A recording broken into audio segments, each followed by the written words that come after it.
Today is April 8th, 2018. My name is Kate Gretzinger, and I'm interviewing Dalia Anthony Rodriguez for the Voces Oral History Project at the University of Texas at Austin. We're in Hondo, Texas, and we are here to discuss your life and your husband's political activity in Hondo during your lifetime. Again, thank you, Ms. Rodriguez, or Mrs. Rodriguez, for allowing us to interview you today. Sure, thank you. And filling out that long packet.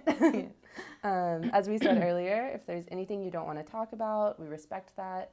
If there are things you want to talk about, please, if there are other things that you want to talk about that we don't ask you, please feel free to interject, put those in. Okay. We can stop recording if you need to get a drink or use the bathroom, just let me know. And yeah, here we are, here we go. Great. So I'm gonna start at the very beginning and ask you about your childhood, where you were born, in what year, and yeah. Okay, I was born in San Antonio, Texas, and I was born in 1955, September 23rd. Okay, fabulous. Tell me about your parents. Where were they from, and how did they meet? How did they come to San Antonio? Oh, okay. Well, my mom was born in Elmendorf, Texas. She grew up on a farm. My grandfather had a little grocery store, which she helped run, and her two sisters. And she had one brother. And my dad was born in Charlotte, Texas. And I guess, I'm not sure where they met, but somewhere in Elmendorf, I think, probably at a dance back in those days. They used to have those country dances, you know, so I think that's where they met. And then they moved to San Antonio, so that's where they lived out their rest of their lives. Fabulous. Do you have any idea why they moved to San Antonio? Was it for job opportunities or anything like that? Yes, probably for the job opportunities. My dad started working at the City Public Service Board, so he worked there for, I guess, over 30 years, retired from there. And awesome. Then, and I have 3 brothers, and 2 of them started working there too, and then they retired from there also, so a good place to work, I guess. Yeah, absolutely. What kind of work was that? Well, my dad, I know, did what they would call manual labor. Mm-hmm. You know, they would, I remember he'd say they'd be out digging the holes to put up the light posts, you know, and the electric and all that, so. And my brothers were more into supervising, so they were like supervisors, I think, and in that respect but the same general idea, you know, going out into the different areas and putting up the lines for the electricity for the City Public Service Board. All in San Antonio? Mm-hmm. And I don't know if they went out to maybe the outlying areas of San Antonio. Sure. And what level of education did your parents attain? Well, my father didn't go to school at all. I think he said he went like 2 days, so that was not much. My mom went to the 7th grade, and she wanted to keep on going, you know, but back in those days, you know, the fathers frowned upon that. They didn't think education for women, you know, since he said, well, they're going to get married, so they really don't need an education. The men are the ones that need the education, so she said she always wanted to be a nurse, but she never got that chance. Sure. Did she do any work other than working in her father's store? No, that was it. And then she got married and just raised a family, you know, took care of the home. Sure. And then how many brothers and sisters did you have? 3 brothers, 3 older brothers, yes. Okay, so she was busy. Yeah, she was busy, yeah. Wonderful. And then were your parents ever involved in politics at all? No, they weren't. They went to vote, but they weren't really involved in it. My mother's brother was involved, so, I mean, we definitely would go out to vote. He was a constable there, was elected constable in San Antonio, and he had worked for the district attorney's office, my uncle, Ismael Garza, and I think he was in the service. I think he was a captain in the service, and then, like I said, he started working for the district attorney's office. He was a criminal investigator. Wow. And then he ran for constable, so he was a constable there in San Antonio. Do you remember roughly like what year, what decade that was in? Okay, let's see. That was before I got married. I think I was still in high school, so around the 70s, because I graduated in 74, so yeah, in the 70s before that, so that's when he did that. Do you remember his campaign for constable at all? Like when he was running? Running,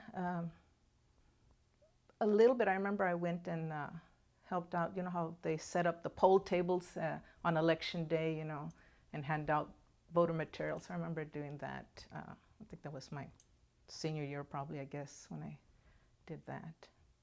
And at that time, were you interested in politics? Did you have any sort of idea what was going on? No, not really. I mean, we just knew we had to go vote because my uncle was running, so that was the deal. We all had to go vote. Sure. But yeah, I wasn't really into it. I got more into it when I got married and my husband started running, you know, and I would help in his campaign. So that's when I started helping out. I'm going to ask you about that in detail in a bit. Sure. Fabulous. And then what was San Antonio like when you were growing up? What was like the sort of, what was it like socially, and were like in terms of Mexican Americans and segregation and stuff like that, did y'all sort of all like live in the same neighborhoods? What was that like? Well, in our neighborhood, it was on the south side of town. It was mainly Hispanic and Polish. A lot of Polish families lived in our neighborhood, and they were all our friends. You know, we all got along together. But yeah, I guess in school, you know, the groups, the Mexican Americans would get in their group, and the Anglos would get in their group. So, I mean, that's how it was back in those days for us. Yeah. So, but I did have friends that were Anglo, so, you know, it was good. Yeah, fabulous. And where did you go to school? Do you remember the names of those schools? Okay, elementary was called Shea Elementary, and now I know it's been renamed something else. They're on the south side. And then Kingsborough Junior High. And I remember that one because they had just built that school, so was the first year we got to try out that school. So I didn't have to go to a farther school. Otherwise, we would have to go to another junior high that was farther away. And that was right next to practically where the elementary was. And then I went to McCollum High School and graduated from there. Okay, fabulous. Do you remember what the facilities were like at those schools? They were all public, correct? Right, public schools, yes. Were they, you said that you went to that brand new middle school. Yeah. Was it very nice? Oh yeah, it was really nice, very nice and modern for that time, you know, when they built it. And then how was your high school? High school was a nice school. It was very clean and very disciplined, you know. And now I see, when I pass by there sometimes, I'll see their, you know, long hair and everything's different, and skirts and you know, sleeveless, and they were really strict back in those days when we went to school. You know, the skirts could only be so many, like 2 inches above the knee or whatever, and you know, you'd have teachers walking around with the ruler to make sure that they weren't any higher than that. You know, boys had to have their hair cut short, shirts tucked in, had to wear a belt, you know, no cutoffs and things like that. Absolutely. Times change. Yes, they do. Let's see where we're headed. And how were the teachers? Did you have any that you really liked? Did you have any that you felt like weren't fair?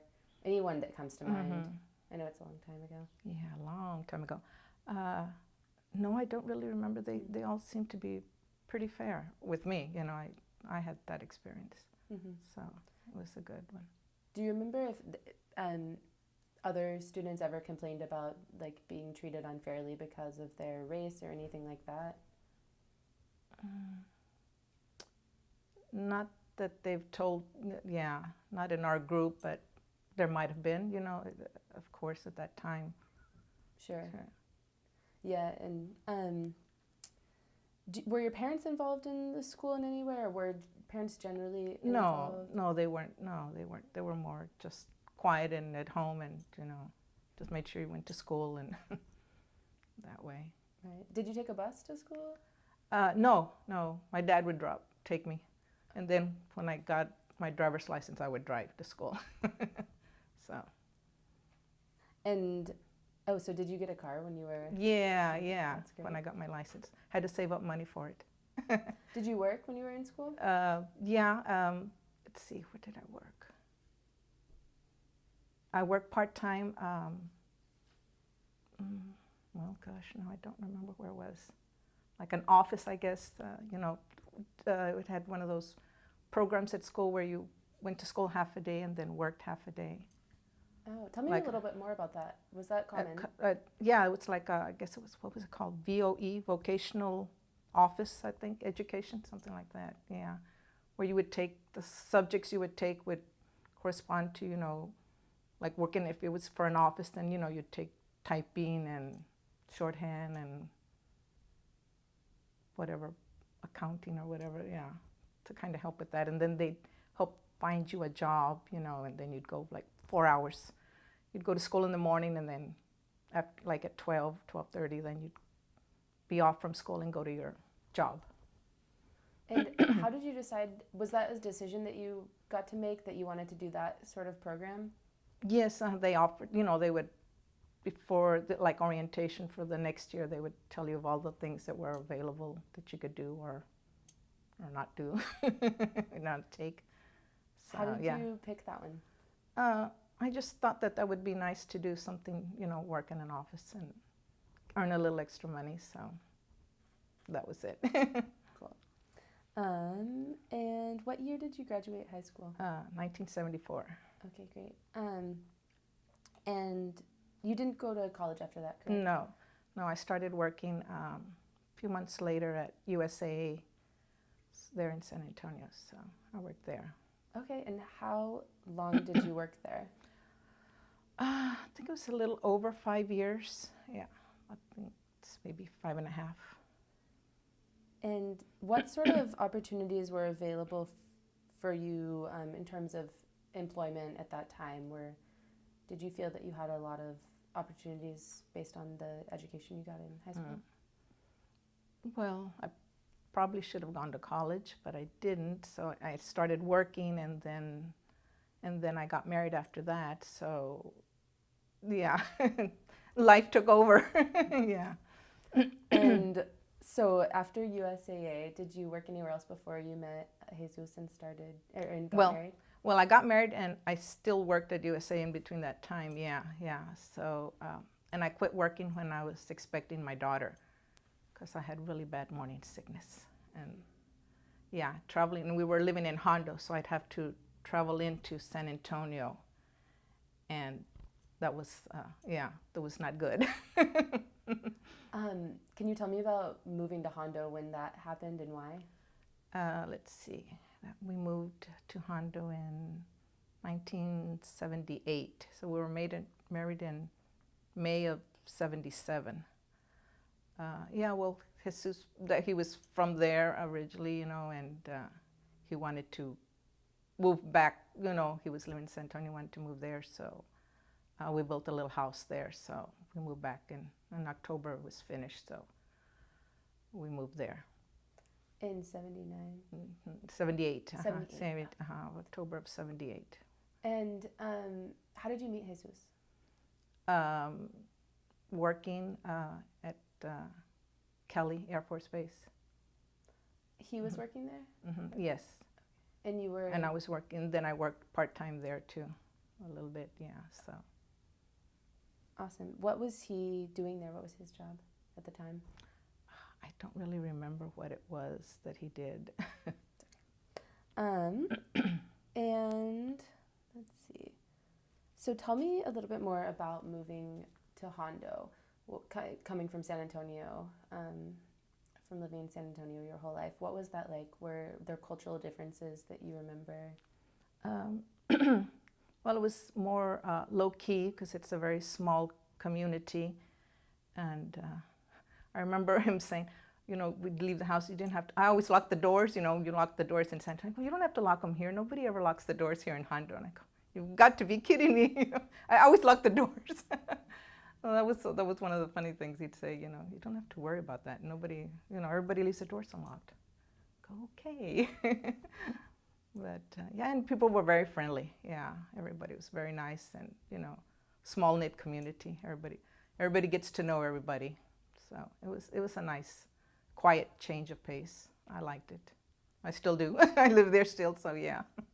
And in terms of the community, the sort of Mexican American community and the white community, was it very segregated at that time? Do you remember? Yeah, I would say it was more so because it was, I guess, since being a smaller community, it did seem to be that way. So. And let's see. And then I noticed you listed some sort of religious group that you were involved in on the pre-interview form. Oh, yes. Do you mind telling me sort of about the role that church has played in your life and and the specific group that you mentioned? I think it was St. John's Guadalupana? Yeah, the Guadalupana Society, yes. I joined that. As a matter of fact, one of Jesus's aunts was a Guadalupana, and she introduced me to that if I would be interested in joining it. Basically, it's a group of women and men now also who have a special devotion to Our Lady of Guadalupe. And basically, we raise funds to help with the church, anything that the church may need, help buy candles or statues or linens or flowers for the altar. We always provide, we take turns with the Altar Society. They'll buy flowers one month, the Guadalupanas buy the next month. And for all the holidays, Easter and Christmas. And then we would do, let's see, at Easter we fill little Easter baskets with goodies for all the shut-ins that we have, like things that they need, like shampoos, toothpaste, deodorant, Kleenexes, and take them to the list of shut-ins that the church has. And then at Christmas, they would do like canned goods, when we'd have our Christmas party. Sometimes instead of bringing gifts to exchange, we would bring canned goods and take that to the food pantry. And what else? And then for Mother's Day, also they would sometimes hand out roses or, at Mass. And we give scholarships for the graduating students. Used to be 200. I don't know if I think they increased it the last time to 400 each, and then they'll fit out an application and I think they have 4 students that they'll choose from the church. What are the scholarships for? For the students that are going to college.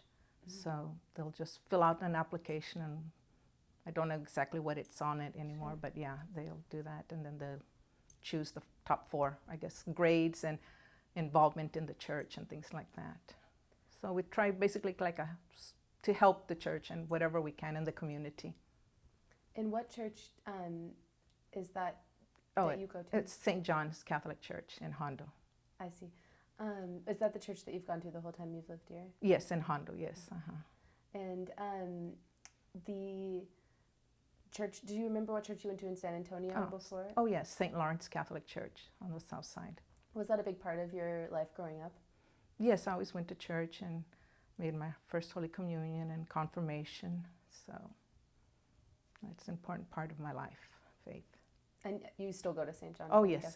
Still in the Guadalupana? Yes, though now I'm not as involved, since now I work as a live-in provider in Castroville, so I'm there the whole week. I leave, I'll leave tonight, Sunday night, and I'll stay there with the lady, and then I don't come back home to Hondo till Friday night. Wow. So, yeah. And let's see, we covered a lot of that. All right. And then the church that you go to, is it mostly Mexican American congregation? No, I'd say it's about half. Yeah. Well, maybe a little bit more, but yeah, a little bit more Mexican American, but almost half, I would say, Anglo, half and half. And is it, do politics ever get intersect with the church, or are those completely separate realms? It should be separate realms, yeah. I don't know if I'm not on the board or anything, so but they have a mix of Hispanics and Anglos on the pastoral council. So I'm sure they have both views. Mm-hmm. And do like city council or candidates for any local elections ever come and speak at the church? No, okay. no, they never do that. Mm-hmm. They attend mass, but that's it, yeah. Do you have any that go to St. John's that are involved in, or that are local politicians? I'm sure I've seen them. Right now I can't think offhand their names, but yeah, there's some. And let's see. And then we're going to talk a little bit about your sort of experience voting and experience in politics. So do when you were growing up, when you turned 18, did you start to vote? Yes, well, like I said, because of my uncle, so yeah, we all went to vote. And then when I married my husband, well, more so since he was running for whatever office, I'd, help him in his campaign and, of course, go and vote. Sure. And what was do you remember what it was like to sort of register to vote and actually go to the polls? Did you ever experience any like obstacles? I just remember being really scared the first time. It's a new experience, so yeah, a little scared. Totally.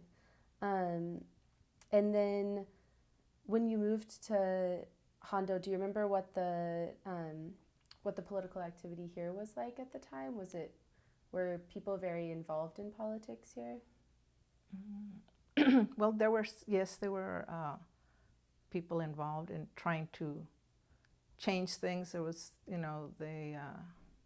like Chavez Lopez, and his dad was very involved, T.A. Lopez, and then my husband, and others that were always trying to get more things for the Hispanic community, things to change. Do you remember any of those specific issues, like what sort of things they were most focused on? Not really. I mean, I can't. It was quite a few years ago, yeah. So yeah. And so when you were going to vote here, how were you generally picking candidates? Were you did you vote straight Democrat, or did you read the papers and find out more? Oh yeah, well I always did. I like to know who I'm voting for, so I would always read whatever materials there was on each candidate. Mm-hmm. But by and by I'm a Democrat, so I would mostly vote straight Democratic ticket. But still I need to know what the Democrats are offering. Sure. So. And what sort of issues did you care most about when it came to choosing candidates? Let's see.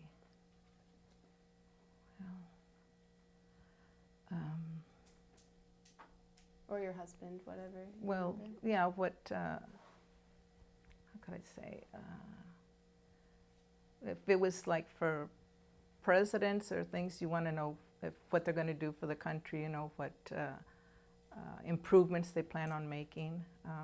I guess same thing for local candidates, what they're going to offer for the constituents, if they're going to try and get better pay, maybe better pay for the city employees or the county, if it's a county election, for the county employees. They're going to improve the roads, the drainage, basically that, what they can improve in the community. Mm-hmm. And then in terms of the sort of local politicians here, were there many Mexican-American candidates running back in the time that your husband was, or back at the time that you moved here? Because I know that was a little bit before. Yeah. Yeah, there were some that would run. They wouldn't hardly ever win, but they were running. They were giving it a good try.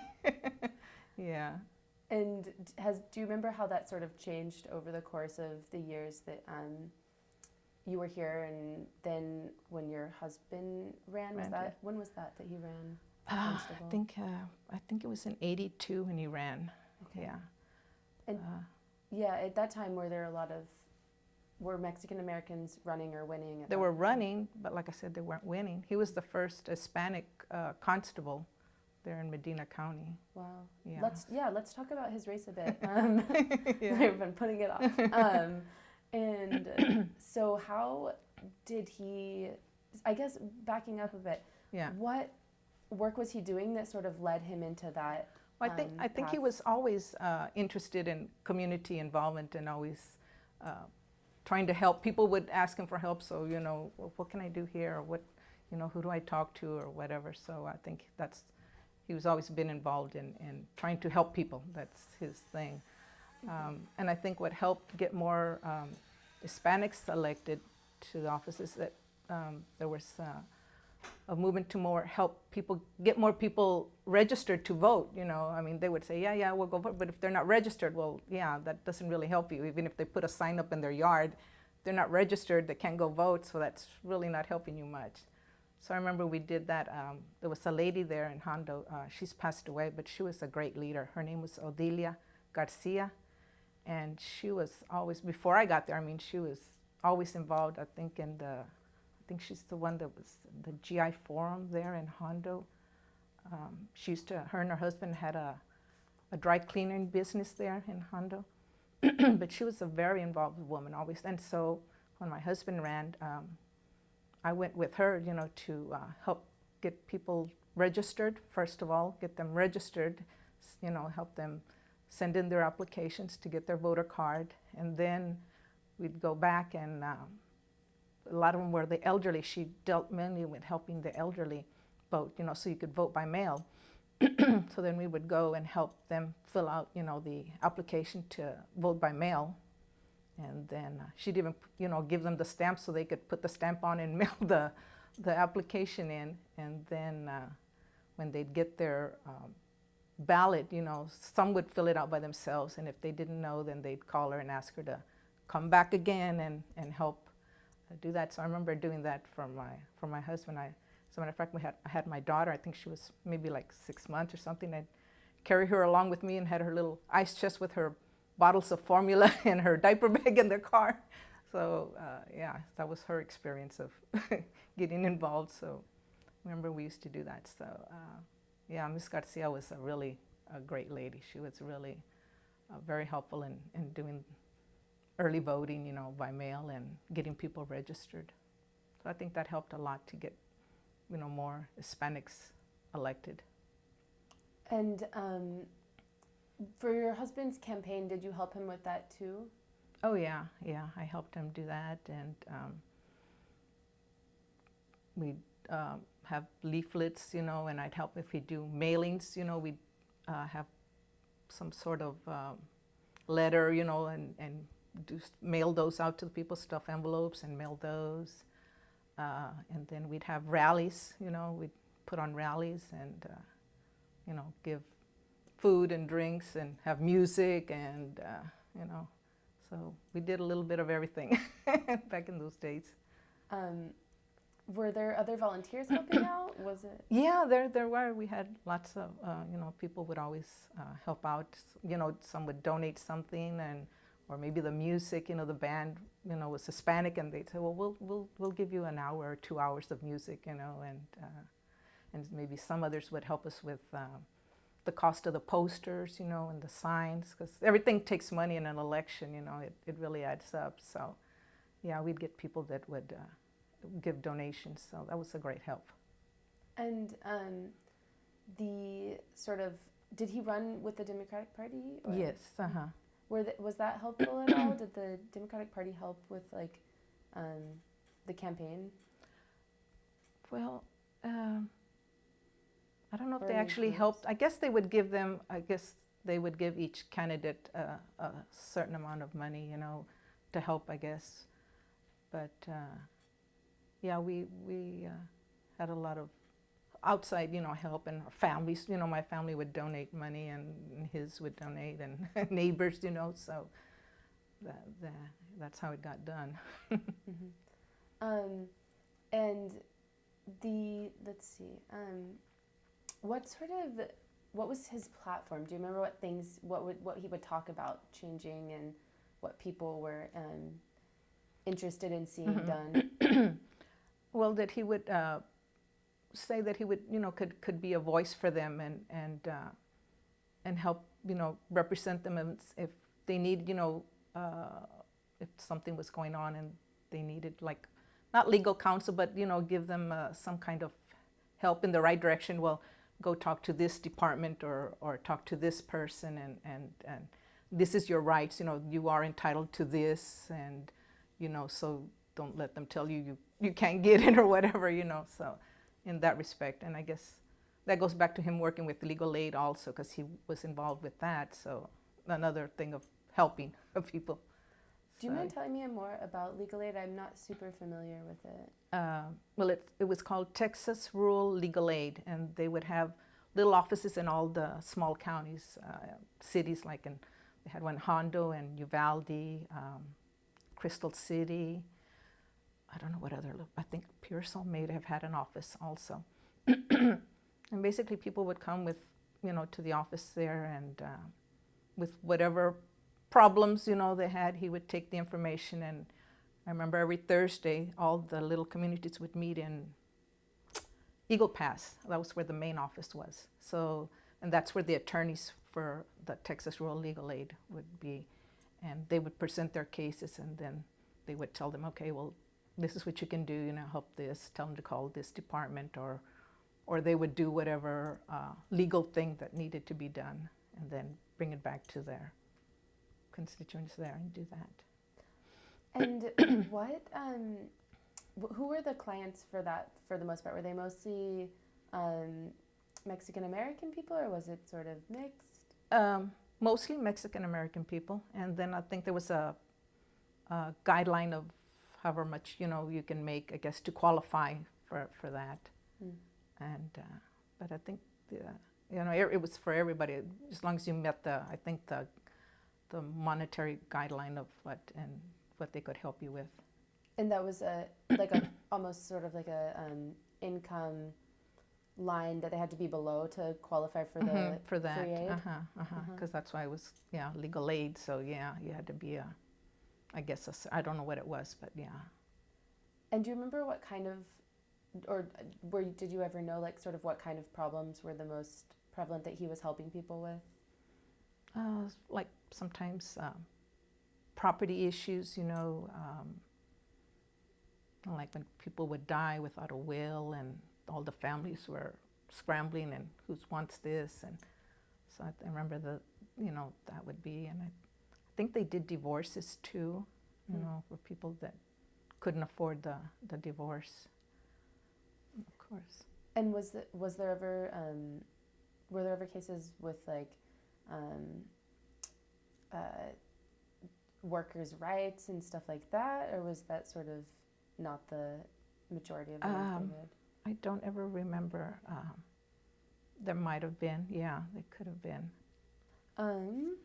And let's see.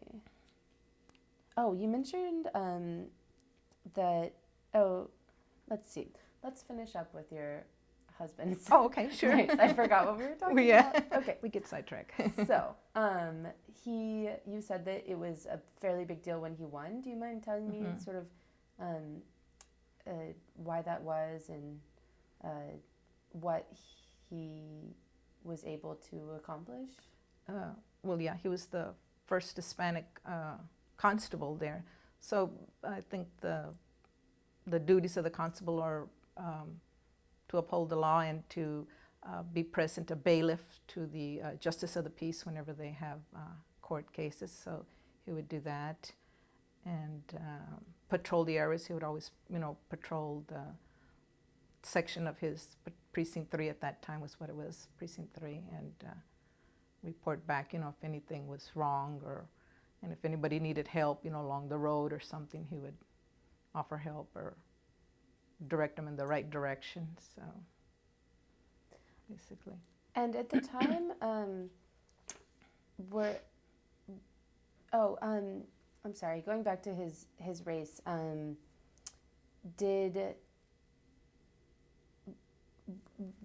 was it sort of like socially acceptable and encouraged to be politically active like that, or did you lose or did it cause any trouble between your family or your friends for you to be involved in like politics in that way?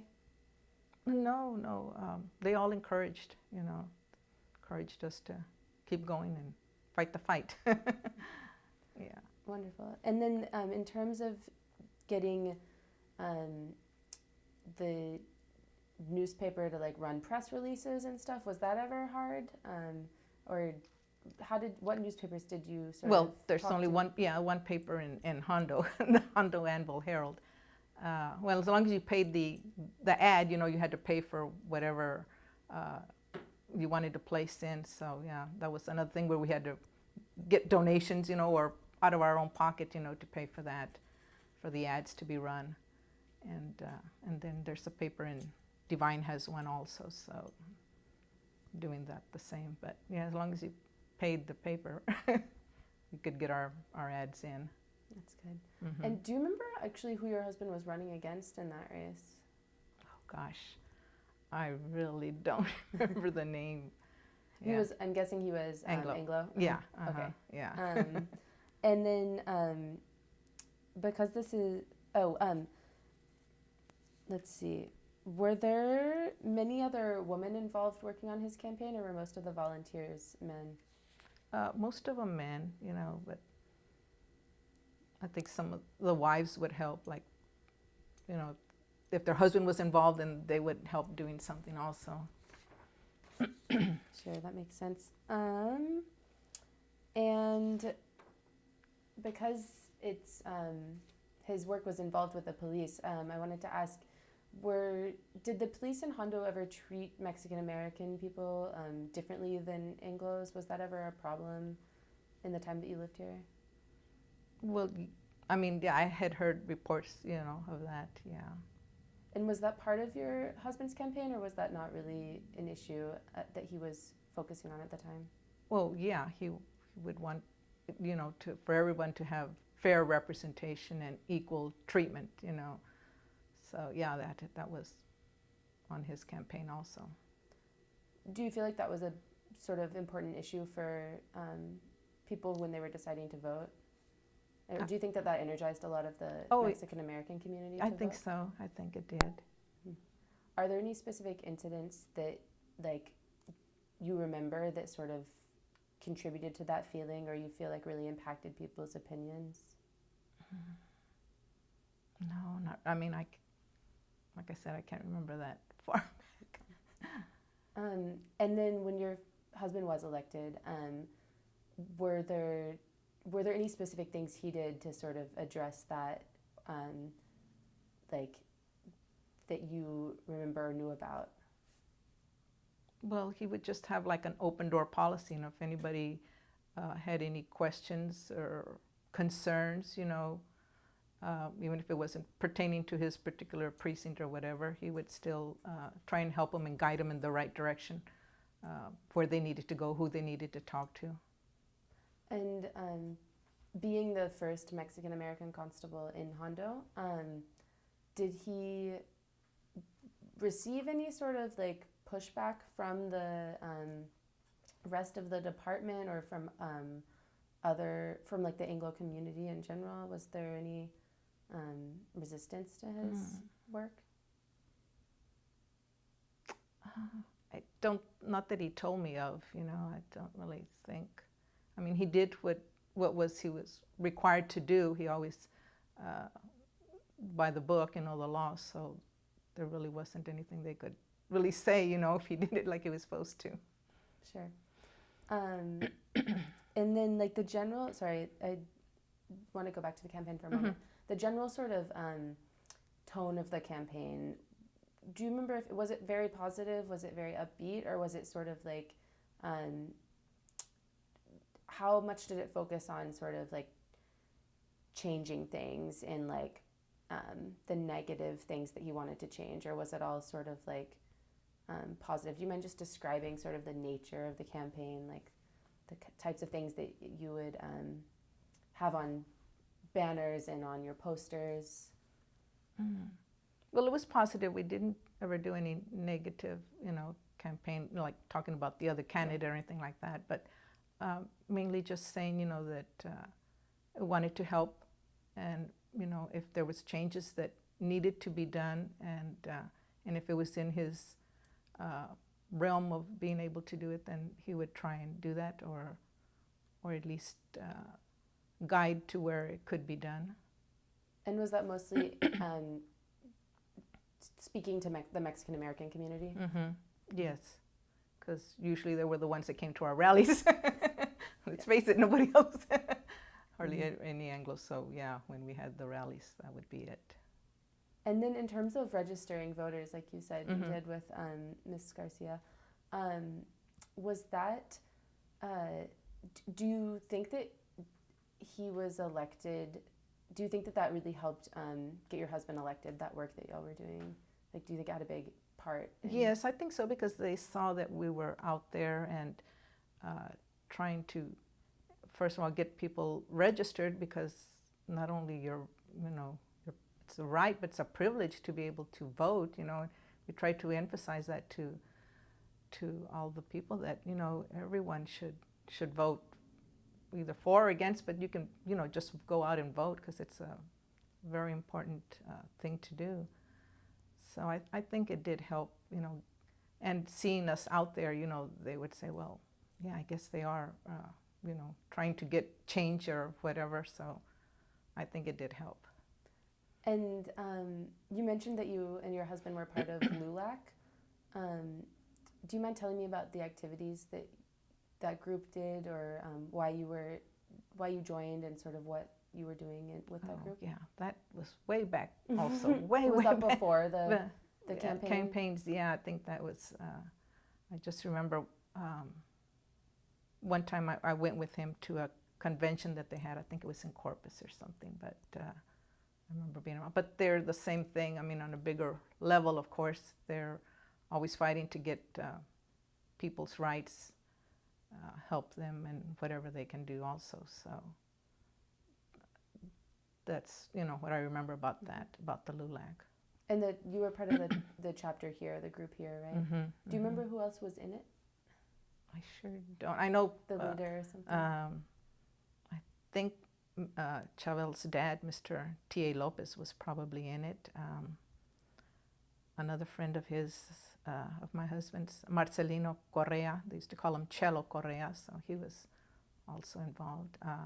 Tony Garcia, which was Miss Odilia's son, Tony Garcia, so he was involved in that also.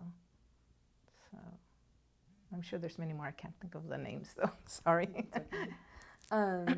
And were you or your husband part of any other political activism groups or anything like that? No, I think that was it, yeah. And just doing his thing with his campaign. Right. And how long was he constable? I don't know what the terms are. I think from 82 to 91.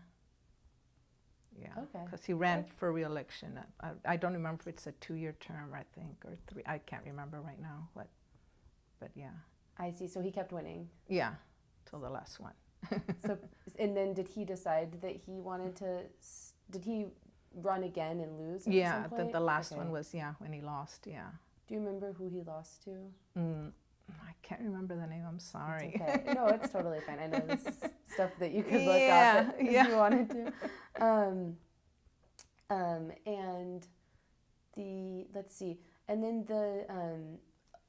during that time that your husband was campaigning, did his platform change at all, or was it pretty easy for him to win re-election for the most part?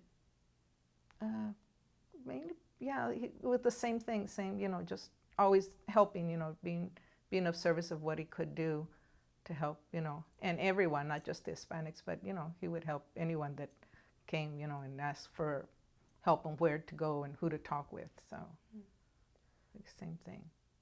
And over that time period, so throughout the 80s, I guess, do you remember what the politics were like in Hondo in terms of Mexican American representation? Was your husband one of the only elected officials that was Mexican American, or were there more during that time? Well, then there was also Henry Santos, who was the first Mexican-American county commissioner, and he's from Tejenes, which is like 8 miles west of Hondo.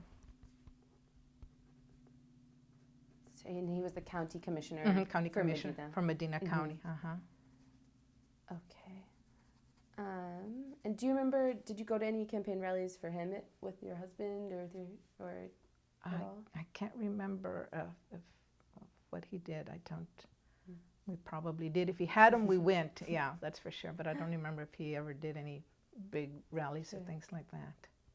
And then in terms of just local Hondo politics, do you remember if any Mexican Americans ran for city council in that time period or were running for other public office? Yeah, there were, I can't remember I know Chavez Lopez, T.A.'s son, and T.A.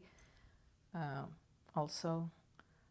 There were, I don't know who others, but those are the prominent names that I remember running. And again, they didn't tend to win, right? If I'm not mistaken, I think T.A. did win on the city council, Chavel's dad. And I think Chavez was on the Chavez one also. I'm not sure about T.A., but I know. Right? Pardon me? That was a bit later, right? Yes, Yeah.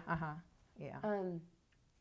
Do you mind if we skip forward a bit and talk about that election? I know that there was kind of more recently in 2008, I think, like when Obama was running, that there were 3 Mexican Americans that got on city council here.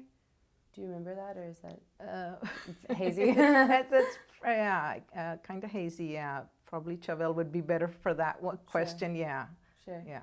And then I want to talk about sort of politics today when you're, I'm imagining, do you still vote in the elections here? Yes, I'll go and vote usually. Now I go vote early and I'll vote in Castroville. Like I said, I work there, so I'll go and vote there at the county office. And for local elections, what are the things that you care about today in terms of choosing candidates? Well, basically the same thing. If what they can do for the county, or the city, if it's a city election, the basic improvements to our roads, the water, and what other programs that they might be able to bring to the city or the county that can help the community to grow. So just for that. And for city council here, is it mostly, is your concern generally sort of like improvements to the town and stuff like that? Yes. I know there was something with, when Chavez was on city council with like, his campaign was about paying the city workers more. Yes. Was that something that you were interested in? Because I know a lot of your... Sure. Oh, yes, yes. I think, that should have, that's a good topic that they brought up. And do you think that is that something that a lot of people here are concerned about, or were at that time in your community? Well, yes, probably the ones that work there were most concerned, and their families, because it's hard to make a living nowadays with everything going up. So that was definitely a concern. And within the sort of Mexican American community here, do a lot of those people work for the city or work in government jobs? In the city, there's very many Hispanics, and the county probably also from when I was there, So. Is that the same for most of Hondo? I know it's a small town, so do a lot of the like people here end up working in government?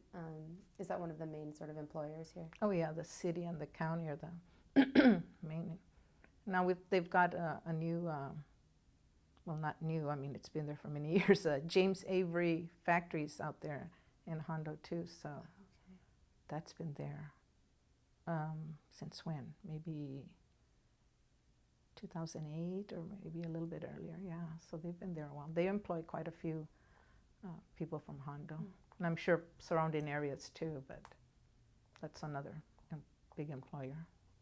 And is the reason there's so many sort of government jobs here, is that because it is the county seat, or it's like the, is this Well, the, yeah, is the this court, the yeah, Hondo, yeah, the yeah, county courthouse is here in Hondo, and so that would probably be it.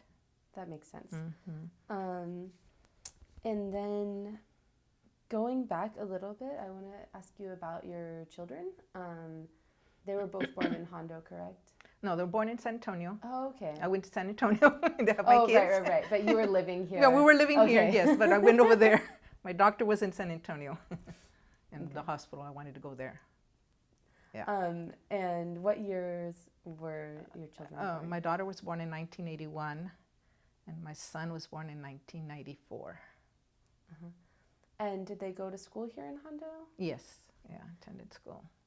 Is there? I'm not familiar with the school schools here. Is there just one public school for most kids? Yes, one elementary, and then they have intermediate, junior high, and then the high school. Okay, and so I imagine they both went through that. Yes, whole... yes. And what were the schools like when they were attending? Your daughter's older, right? Mm-hmm. What were the schools like for her? Were they were they kept up fairly well? Oh, yes, they were.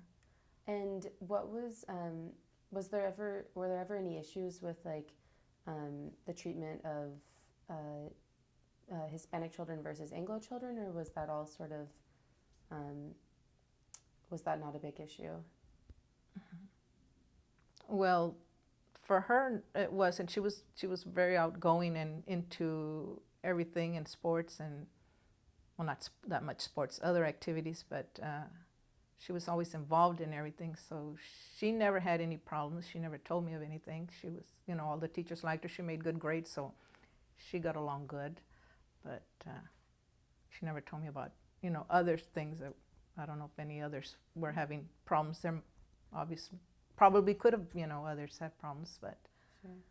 Were you friends with any of the other mothers? Did they ever talk about that? No, the group that she had, they were all kind of the honor society group, they all kind of stuck together, so they all did well, so they never got in trouble, so yeah. Couldn't tell you about the others, there might have been others that had problems, but none that told me. Sure. And then I know that you weren't in Hondo at this time, but did you ever hear about the school walkouts that they had in the 70s here? I heard about that, but I don't know. You weren't here no, then, right? So I really don't know. I just know that they all walked out of school, but I don't really know any details about that. Okay. Yeah, I was gonna ask if you ended up knowing about that, if you thought it sort of affected the school system here, but it sounds like that you just weren't really here for No, that. no, I wasn't. Yeah, at that time. Hasn't been a big part of your experience. No. And what years did your children graduate high school, and then what did they do after? Let's see, Ariana graduated in 99, and then she went to UT in Austin, but she didn't finish, so she came back home.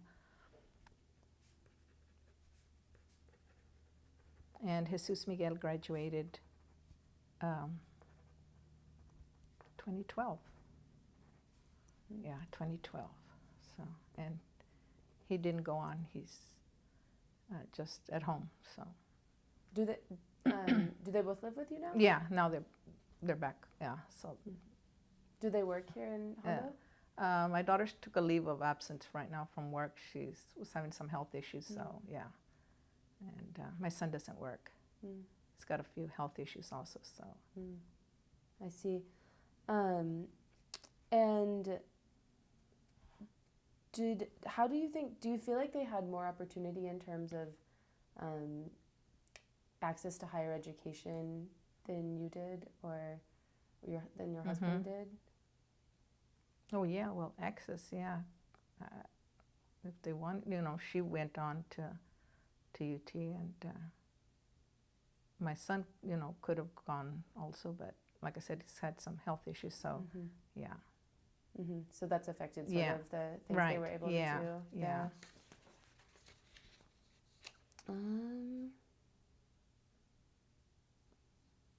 This is all campaign stuff.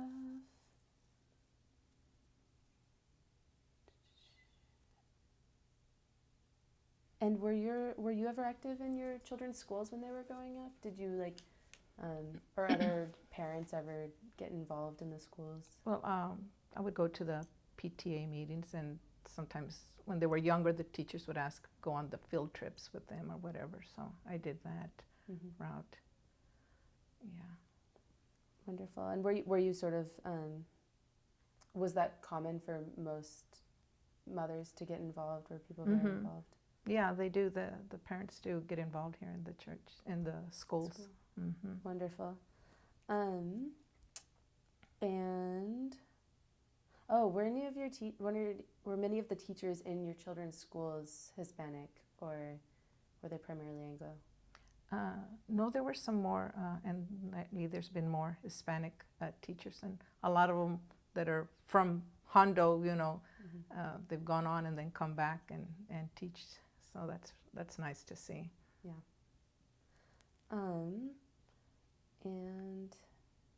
In terms of, I think that's mostly it. I was going to ask, are your children politically active at all? Do they go out and vote? They'll go and vote. But not like super involved, but they'll go and vote. Yeah. Overall, do you feel like the sort of political activity here in Hondo is less so than it was when your husband was campaigning in those years? Was that sort of like a? It was like a heightened time up here. Yeah. Now we don't see like when we used to, like I said, we used to have all those rallies and campaign things, and you don't see that much anymore. They don't do that. They just put up signs and put ads in the paper, and that's about it. Do you have any idea why it's changed? Do you feel like the same issues a lot of the issues are resolved, or like people just sort of generationally aged out of it? Yeah, I think they aged out of it. Is what I think. Yeah. Are there issues that you think people, or do you think that a lot of the issues that the Mexican American sort of candidates were, and Hispanic candidates, were running on in that sort of era that your husband was active, do you think that they did make a lot of change, and that Hondo is sort of, Hispanic people here in Hondo are better off now? Well, I guess they are a little bit, I imagine, yeah. But there's always room for improvement. Sure. And is your husband retired now? Yes, Okay. yes, he's retired from everything, so. He piddles around the yard and does that. Does yard work. Wonderful. And I think that about sums it up. Is there anything I didn't ask you about that came to mind while we were talking? Well, I used to work as an election judge. When he wasn't running, I could be an election judge, if he wasn't on the ballot. So I was election judge for Medina County for the years that, like I said, when he wasn't on the ballot. And then I also was election judge for the school board when they had elections there. So I help with that. What was that like? Has that been, what sort of challenges have you sort of run into in that work, or why do you do that? Yeah, it was interesting.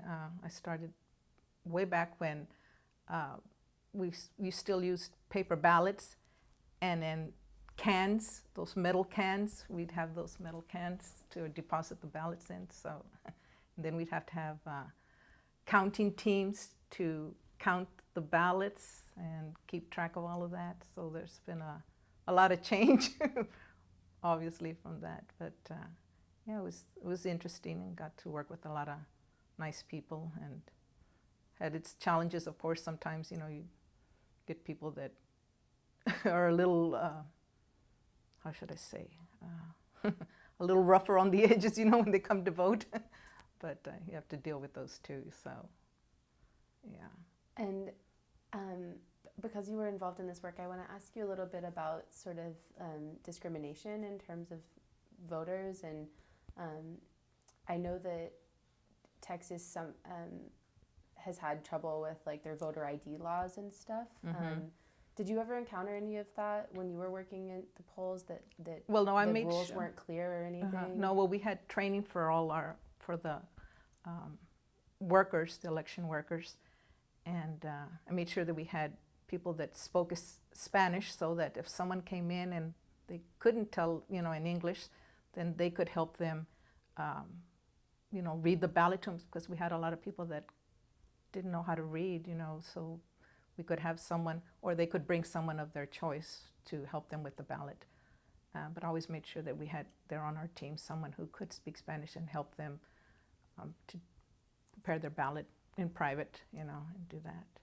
And that always went pretty well? Yes. Yeah, because I had to make sure that was going to be there. And of course I spoke Spanish, so I could help them if someone was helping somebody else. So that was one of the key things that I always wanted to make sure that if someone didn't speak Spanish or couldn't read, that we could have someone there to help them and help them not feel intimidated, because I know that I'm sure a lot of people feel intimidated when they come in and they can't read or they can't speak English. So that was one of the key things that I wanted to make sure that when they came in to vote, that they would feel comfortable in voting, because it's an important issue. Mm-hmm. Do you still work as an election No, judge? not Okay. anymore. Okay. Not anymore. Too bad. Yeah. No more. And then I wanted to ask you this. It's sort of more relevant to the work you were doing with getting people registered to vote, Mm-hmm. but also with being an election judge and the work that you were doing there. I know that there's sort of like there are a lot of explanations for why people don't vote, but in the media they tend to say that like Mexican American people in Texas don't vote because they don't care about issues. What do you think were the main obstacles for people from sort of Hispanic people in this area going to vote at the time that you were sort of helping people get registered? What were the reasons that they weren't going to vote at that time? At that time, I think one was that sometimes they felt like that their one vote wouldn't count. And that was one of the things that we always tried to emphasize to them. Yes, your vote does count. One vote can make a big difference in the final count.